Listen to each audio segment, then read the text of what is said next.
Hello everyone, my name is Jonathon Van Maren, and you are listening to The Bridgehead. Thanks so much for joining us again this week, or if this is your first time listening to the show, welcome, and I hope you enjoyed the discussion. Today I want to discuss the legacy of somebody that would have been immediately recognized, even 10, 15 years ago. And of course, that man would be William F. Buckley, a man, it was just the 10th anniversary of his death, actually, this week. And William F. Buckley it was a symbol of conservatism for nearly 50 years. William F. Buckley sort of launched the modern conservative movement with the magazine The National Review, which I still subscribe to, actually. I think some of the best conservative writers around today, like Jonah Goldberg and Kevin D. Williamson, are still found at that magazine. One of my friends, J.J. McCullough, actually just signed on there as a contributor to National Review Online.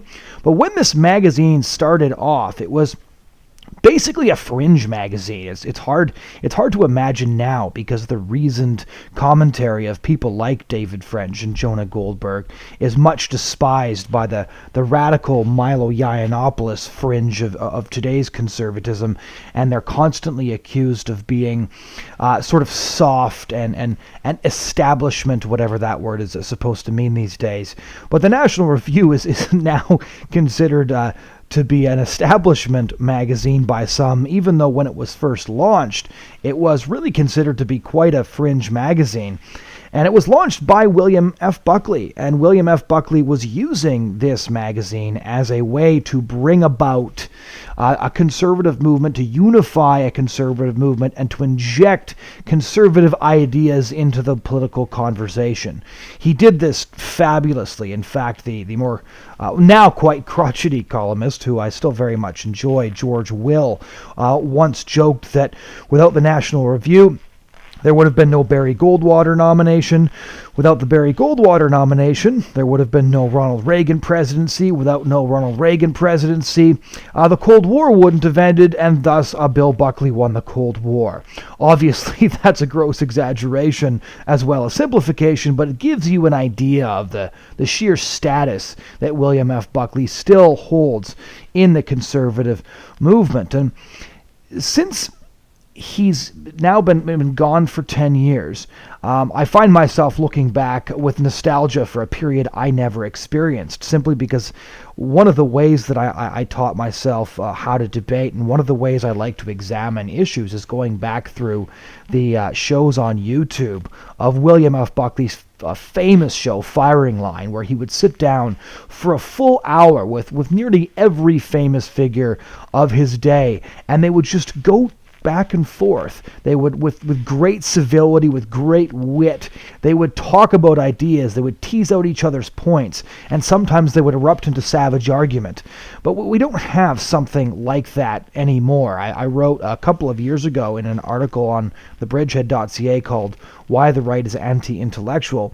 I actually talked about why Firing Line show doesn't exist, and there was a few different reasons for that, but one of the reasons seems to be there's not as much of a market for something like that anymore. People want sound bites. They don't want to sit down and watch an hour show. Although I will say that I have found the rise of Dave Rubin's show quite encouraging, simply due to the fact that he sits down with people from across the spectrum and has discussions that are an hour or longer, and he's gaining popularity, which shows that a lot of people might be sick of the nonstop 24/7 media screamathon and actually want somebody like Dave Rubin, who sits down with hardcore left-wingers, radical progressives, but also sits down for hours with Jordan Peterson and Ben Shapiro and Dennis Prager and people like this. So maybe people are more people than just myself are really, wishing that we had forums where we would watch these discussions.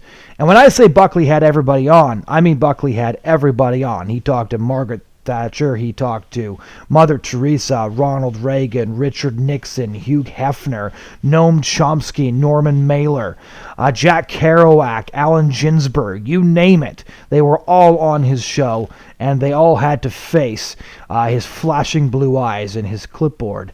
And he had friends from across the spectrum simply because he could have those discussions so articulately.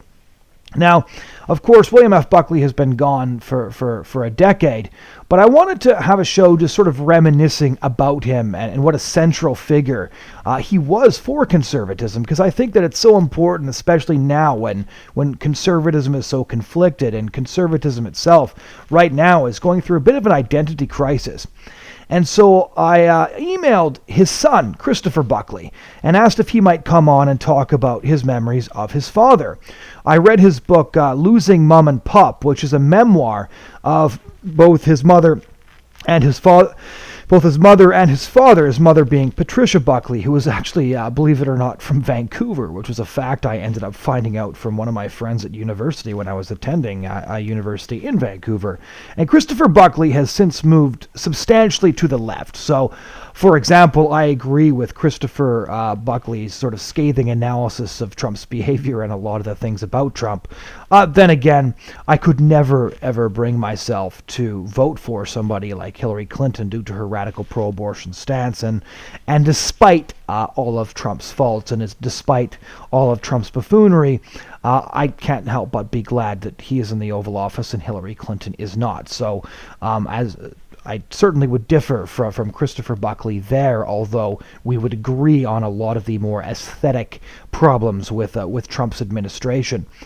Christopher Buckley himself actually is a very renowned writer. He's written a long lineup of political satires like Thank You for Smoking, The White House Mess, No Way to Treat a First Lady, Florence of Arabia, Supreme Courtship, and quite a few others. He's quite famous for that. He actually worked as a chief speechwriter for Vice President George H.W. Bush. He kind of reminds me a bit sometimes in his political views of David Frum, who worked as a speechwriter for George W. Bush, but has since become a very sort of entrenched, middle-of-the-road Republican who thinks we should all calm down on issues like abortion and voted for Hillary Clinton. And for me, that I can't quite get over that. And Christopher Buckley himself endorsed Barack Obama over John McCain's selection of Sarah Palin as his running mate. And again, as ridiculous as I thought Sarah Palin was, and the reason I thought she was ridiculous is fundamentally because she represented social conservative values so incredibly badly. But at the same time, I could never vote for or endorse a man who voted against, the Born Alive Infants Act 3 times. So Christopher Buckley, he actually wrote a column when he endorsed Obama, come to think of it, called Sorry Dad, I'm Voting for Obama. But I have to say that Christopher Buckley is quite a magnificent writer. His book, Losing Mum and Pup, was just a beautiful book. One of the things that I really noticed about it was it's hard to write a memoir about a famous father without coming across as bitter or sort of dishing out the dirty laundry. Frankie Schaefer did this to Francis Schaefer. His book on his father was just quite appalling, even though it was very, very well written. And the same sort of thing was true about Ron Reagan Jr.'s memoir about his father, of course, President Ronald Reagan. And Chris Buckley, in his book, Losing Mum and Pup, I think sidesteps every one of those landmines and instead writes this very beautiful and tender book about his father. So I was very pleased when I emailed him that he was quite willing to come on and to have this discussion about his father and his father's legacy with me. And hopefully, for those of you who aren't familiar with William F. Buckley, this interview will just give you a bit of an idea of who he was, the kind of man that he was, and the role he played in the American conservative movement. If you ever get a chance, just go over to YouTube, type in William F. Buckley's Firing Line, and watch a few of the episodes. You will, in 1 hour, learn an incredible amount about whatever issue is being discussed, and you'll sort of, maybe just like me, become nostalgic for a time when those sorts of discussions were normal, even among political opponents, and there wasn't sort of this, screaming talking heads insulting each other and calling the other side Hitler. So, without further introduction, I hope you enjoy this conversation with William F. Buckley Jr.'s son, the talented author and political satirist, Christopher Buckley. First of all, the big question, of course, who was William F. Buckley Jr.?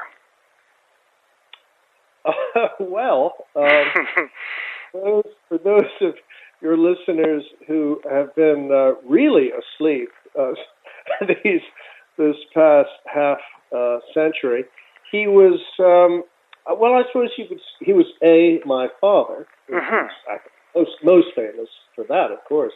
But I think, secondly, he's probably also famous for having been the founder of the modern conservative political movement. He founded National Review magazine in 1955. And you might say the rest is history. That led to, one way or the other, indirectly, to Barry Goldwater, and Barry Goldwater led directly and indirectly to Ronald Reagan, and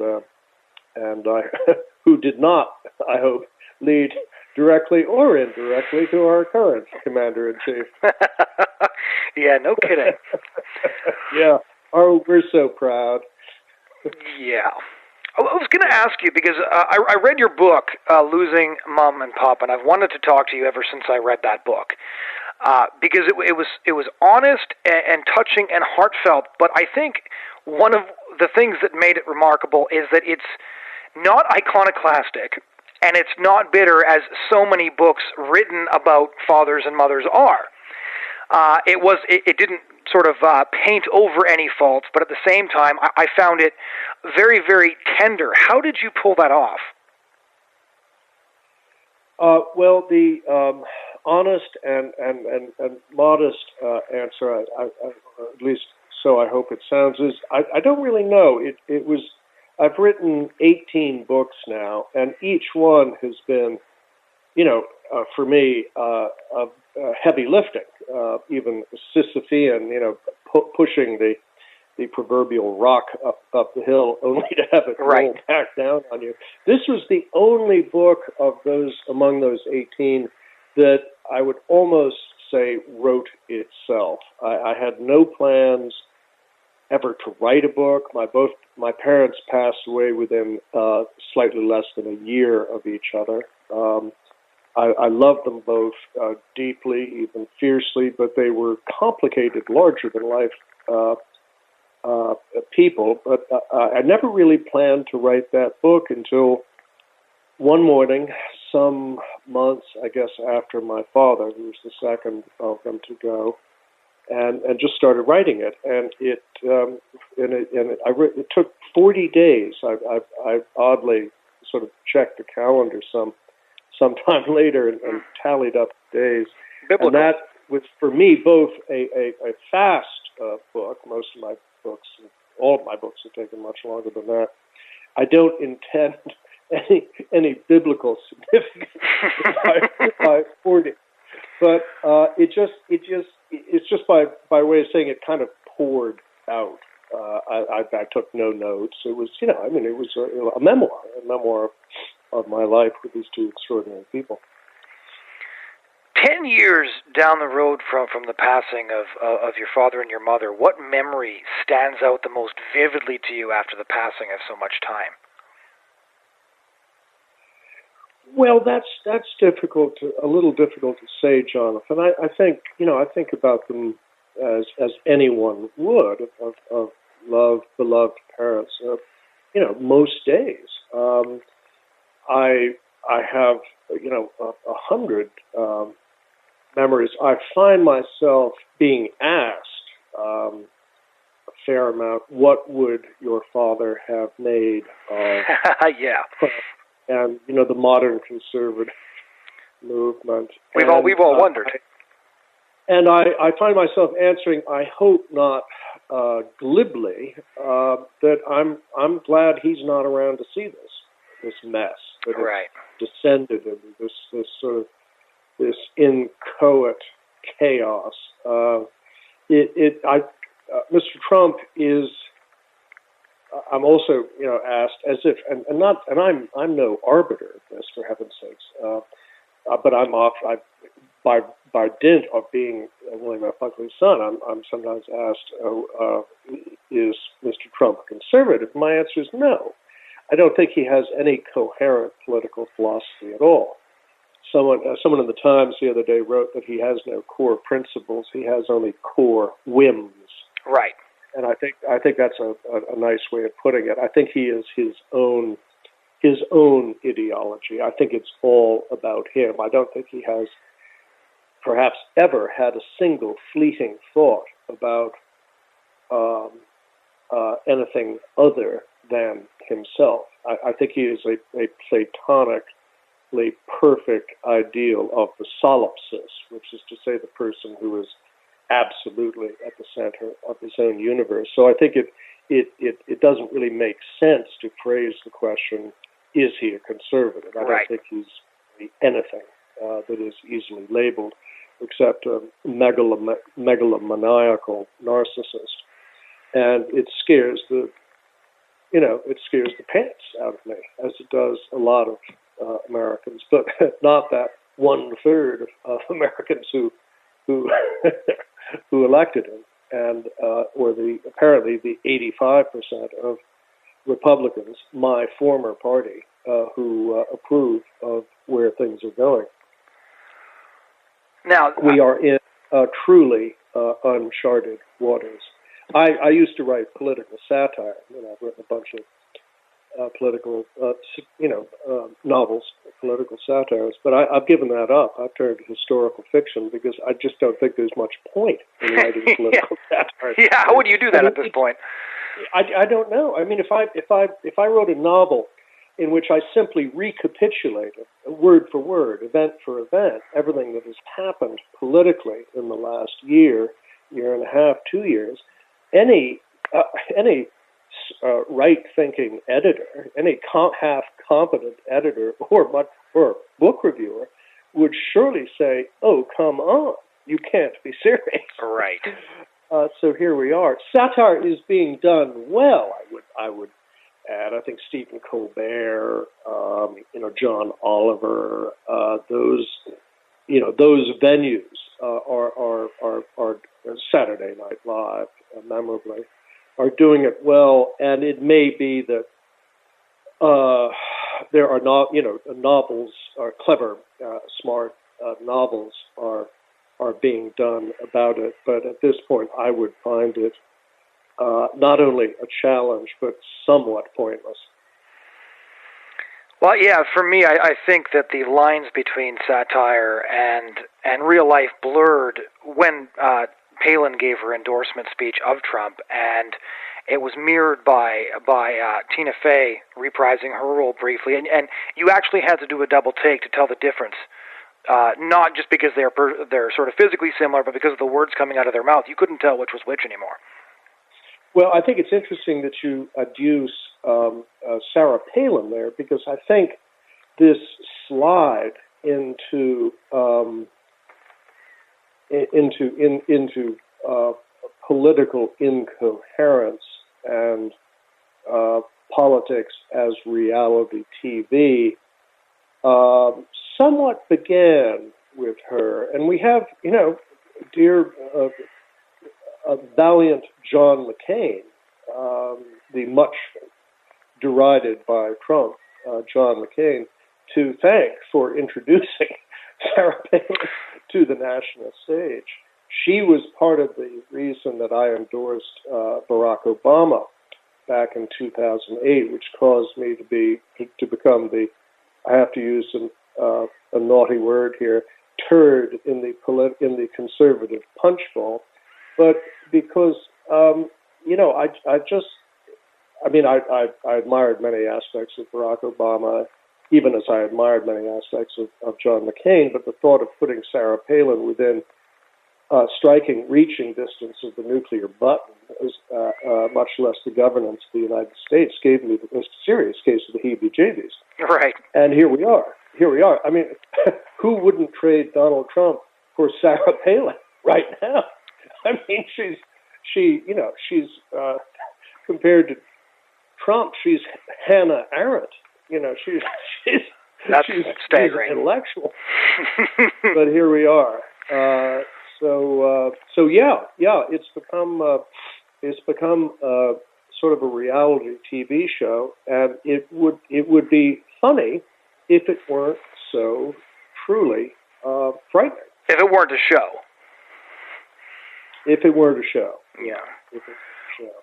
I'll narrow down my last question because I assumed that it's impossible at this point to talk about your father without talking about what conservatism has turned into, or I should say at least what the Republican Party has turned into. And just so, because I have the opportunity to talk not just to a political analyst but to his son, and so I want a few personal stories about him. What do you miss about him the most? Well, I miss his just about everything. I miss his wit, his sense of fun. He was, I think, he touched the lives of thousands of people almost intimately, and all of them, I think, might say that the first thing about him was his sense of fun. He was adventurous. I sailed across 3 oceans with him. For an intellectual, he really got out right. Of the office a lot, and I miss his take on things. I frequently find myself wondering, though I'm glad he's not around to watch this very sad carnival that we seem to be engaged in. I sorely miss his commentary on it, and what more and more I think he was the host of what was then I think the longest running television show with a single host. His show Firing Line ran from 1966 to 1999. He taped something like 1,500 episodes, and what's increasingly remarkable and admirable about it was the high level of the dialogue. He had every lefty and commie there was on his show, but he accorded all of them respect. Now he left a number of them, bleeding on the mat, but he took them apart. He took apart their arguments, not themselves. Today, there's an awful lot of commentary on TV. Some of it pretty good. A lot of it sort of shouting, and it kind of reminds you a little bit of the mob in ancient Rome. So I think increasingly Firing Line is looked on rather yearningly as a show that set a certain kind of gold standard, and I don't think we have seen its equal yet. Again, that may sound a little bit over pessimistic, but Charlie Rose, dear Charlie Rose, who had to lay down his microphone when he got sort of swept up in the unfortunate thing, and I'm not apologizing for him, but he was, to me, the closest thing we had to, intelligent, prolonged, rational, analytical examination of arguments, and now he's gone, leaving a bit of howling whirlwind in his wake.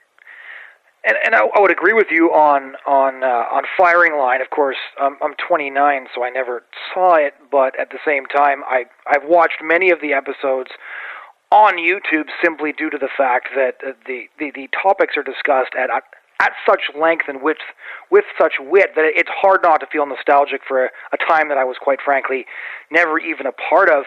And one of the things that you mentioned there, about how things didn't get personal, from what I've read especially, and as you know, there's been quite a few books about your father released just in the last couple of years, I'm always reminded in reading about his personal interactions with people, something Martin Amis once said about Christopher Hitchens, which is that his ideology was friendship first. And that sort of reminded me of how your father is described and what a happy warrior he was. What happened to the happy warrior ethic, the ability to duel ideas without turning the sword on your opponent? It's a very good question. I think, and I'm not sure I have any one good answer, but I would indict a little bit the the 24/7 news cycle, social media, the internet.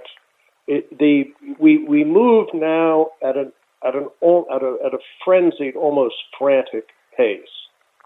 In the old days, you had well before your time, young man. There were three channels. There was one Walter Cronkite, and national newspapers that came out in the morning. So in our we're operating at a very hectic pace that I think is often the enemy of reasoned reflection. Is there anybody who has sort of filled the void he left behind, not in TV, but I think in written commentary?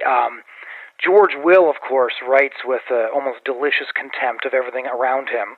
And I wrote a column, I believe it was last year, when the book on your father, The Man and His Presidents, came out, talking about how a Buckley-like figure is needed again to unite conservatism with the voting base, rather ironically. Is there anybody in your mind that holds a candle to what he did? The answer is not really. There are some astonishingly gifted, I would call them conservatives, right-of-center writers. Two of them perch on the editorial pages of the New York Times, David Brooks and Bret Stephens, who I think is for my money, the hottest pen in town. Right. George Will has reached that stage of his amazing career where he deserves to have, the word capitalized, venerable, put in front of his name, like as in right. the venerable bee. But George is not a spring chicken. He must be, well, in his 70s now, and so he's long since attained senior statesmanship. The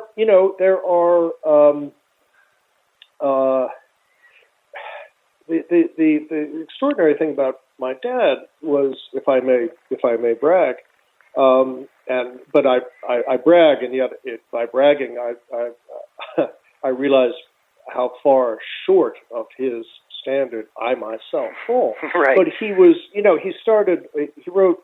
wrote 57 books. He wrote a thrice weekly syndicated column.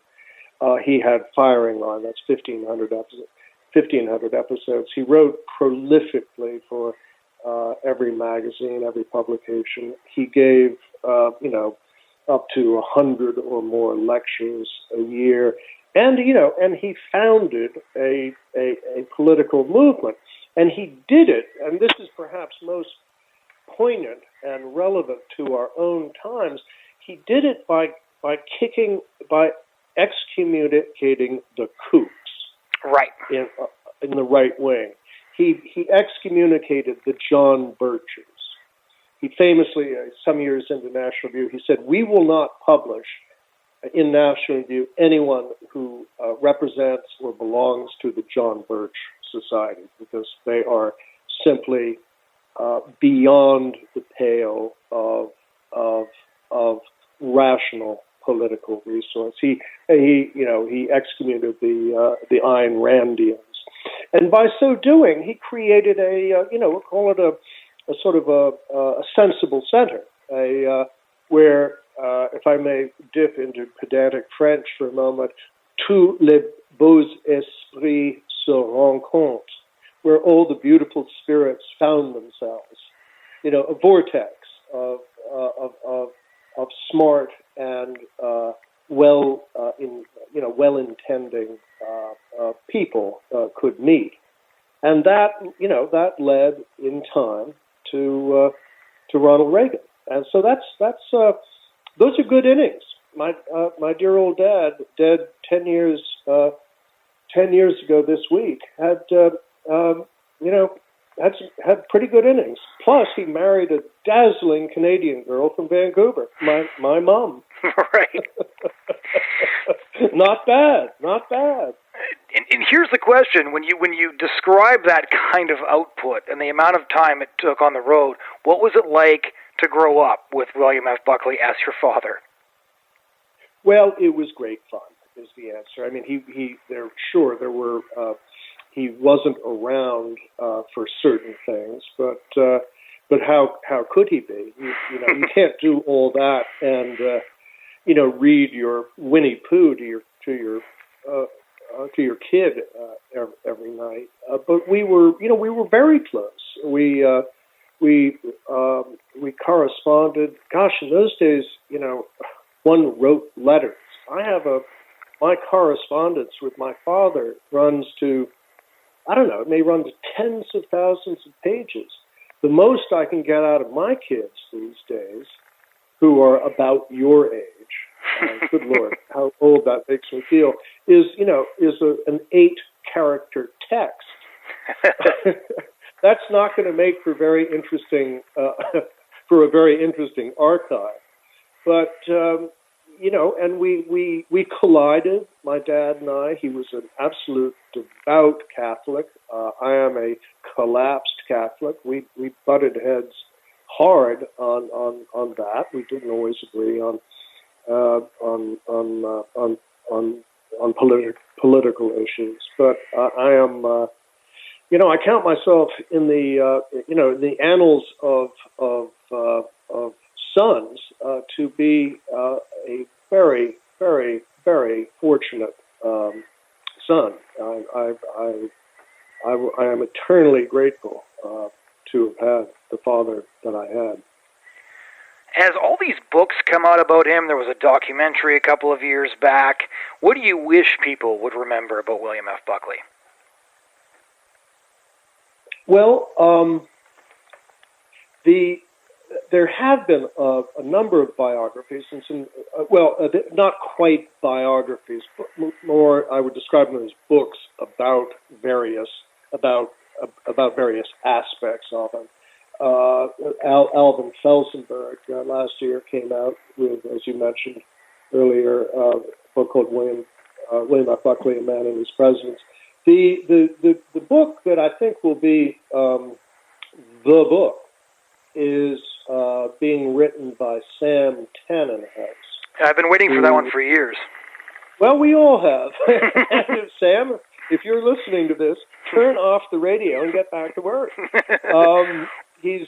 But it'll be a monster. I say monster in the good sense. It'll be, a big, thick, juicy book. The fact that he's, taken 16 years or more so far to, Sam's been working on other things to be sure, but he's going at his own pace. His previous book was a stunning work, a biography of Whittaker Chambers, who my father knew very well, and so I think that will be, that'll be a big moment when Sam, whenever Sam gets around to publishing it. I tease him lovingly and publicly about taking his time, but good things do take time. Since we're talking about the books, and I have you, I'll ask you: did you read the book Buckley and Mailer? Yeah, no, I've read them all. I've read them all, and I've enjoyed them all. The one thing I didn't do was watch the documentary Best of Enemies about his famous clash with Gore Vidal. Right. I made a decision early on just to politely to decline participating in it, and afterwards not to watch it. It wasn't, it was far from my dad's most pleasant memory. Right. And I just thought it was perhaps a sort of a way honoring his memory. I just thought that's not. But I note that it was, by all accounts, very well done. Yes, I reviewed it actually, and I was going to ask you. Oh, did you? Yeah, you just answered my question on that because some of your friends, the now late Christopher Hitchens was on it, Sam was on it, your uncle was on it. So I was going to ask, what made you distance yourself from the project when all of them were involved? Well, I guess I've already answered. Yeah, exactly.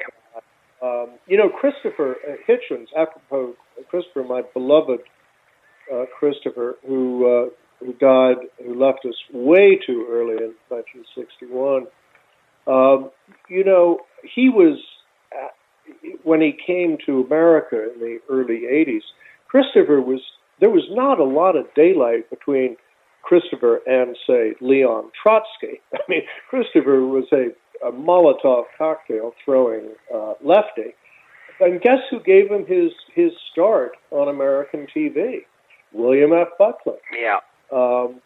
Who admired his mind very much.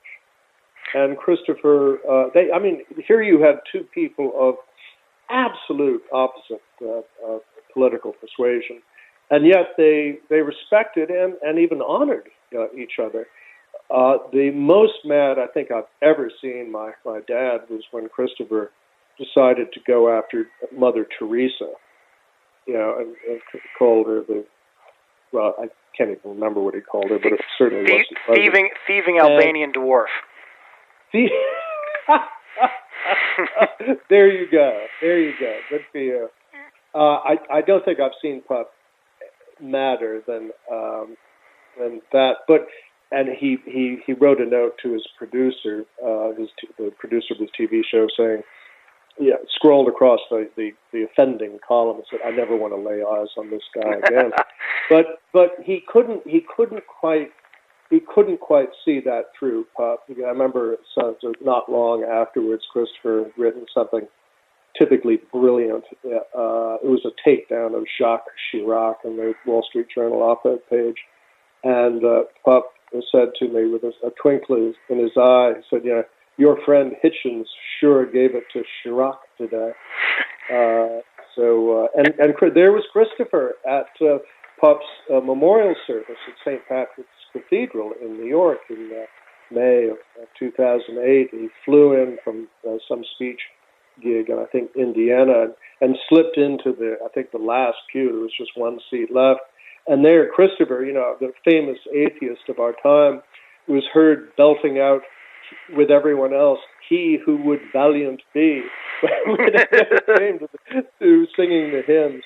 So he was, he was very, very fond of Pop, and that was, one of the, perhaps it was a different time.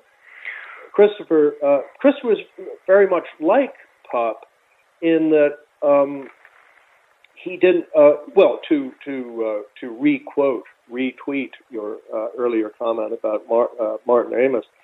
With Chris, he had friends, across the political spectrum, and would that we had more of that today. Now, this didn't mean that Christopher wouldn't cut you off the knees, right? But he did it by attacking your arguments, not the homonym, if you will. One final question, and it's going to be another difficult one to answer because that's what interviewers do, is when you think about William F. Buckley, and you included so many stories in your memoir of him, what story kind of encapsulates who he was? Well, when I was young, I read Treasure Island, like everyone else, and I became, fascinated with pirates and piracy and buried treasure, age 7 or whatever. And Pup had a sailboat. We lived on Long Island Sound, and so one day he got a chest and filled it with my mother's, unbeknownst to my mother, some of her jewelry and Queen Anne silver, and buried it on a little island across Long Island Sound. and and he made a treasure map that looked very realistic. I was very excited. We were going to sail across the next Friday. Intervening came the biggest hurricane of that decade, and it completely rearranged the topography of the island and made nonsense of all the clues on the treasure map. And there came the moment where he had to explain to my mother, who was looking for her earrings and her Queen Anne silver, that he had indeed buried them on an island, and that they would likely never be found again. There, in a way, I think you had encapsulated, the dynamic of the William F. Buckley, Patricia Buckley marriage. But it wasn't Ozzie and Harriet to refer to a TV show of the 1950s about a utterly normal, average American family. But it sure made for good spectating. Well, Christopher, thank you so much for taking the time to do this. Good to be with you, and my regards to Canada, and congratulations. I am half Canadian, after all, and congratulations on all those shiny gold medals. Thank you so much.